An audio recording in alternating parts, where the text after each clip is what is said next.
Passion plus people equals power.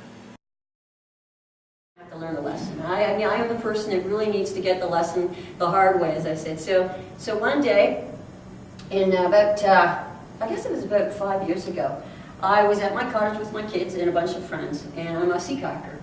And I decided that we had this big raft, and it was time to put the raft in. It was May long weekend, so really not available for swimming yet in Lake Ontario, quite honest with you, right? So I decided I'll go down and put the raft in. You know, you guys stay up here, have a good time.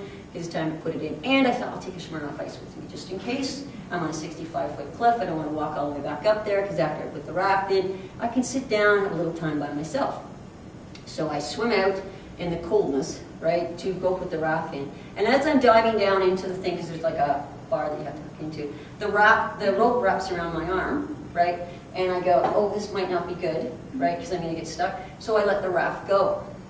So I come up out of the water and I look and I see the raft.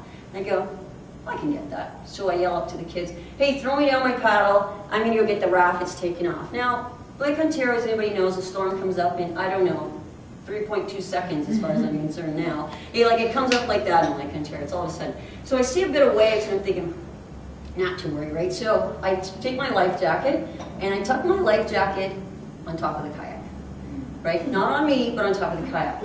And and then I stick the Smirnoff Ice, of course, in there too, just in case. When I get to the raft, again, could be thirsty, and don't want to dehydration, right? You want to be careful. So I start to paddle out, right? And I'm on I'm in Picton, which is I'm on the far side, not in the sandbanks. And there's this great big point, and I'm up here. It's 10 kilometers down, and then there's New York City, right? New York State over there, right? So I'm paddling, and I'm thinking, it's getting kind of windy. And it's getting kind of wavy, right? But my competitiveness says I can still get to that raft.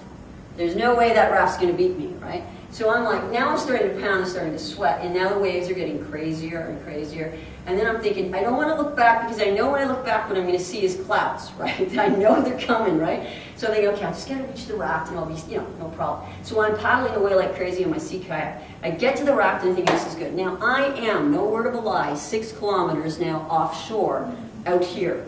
This is how far the raft and I had a competition for.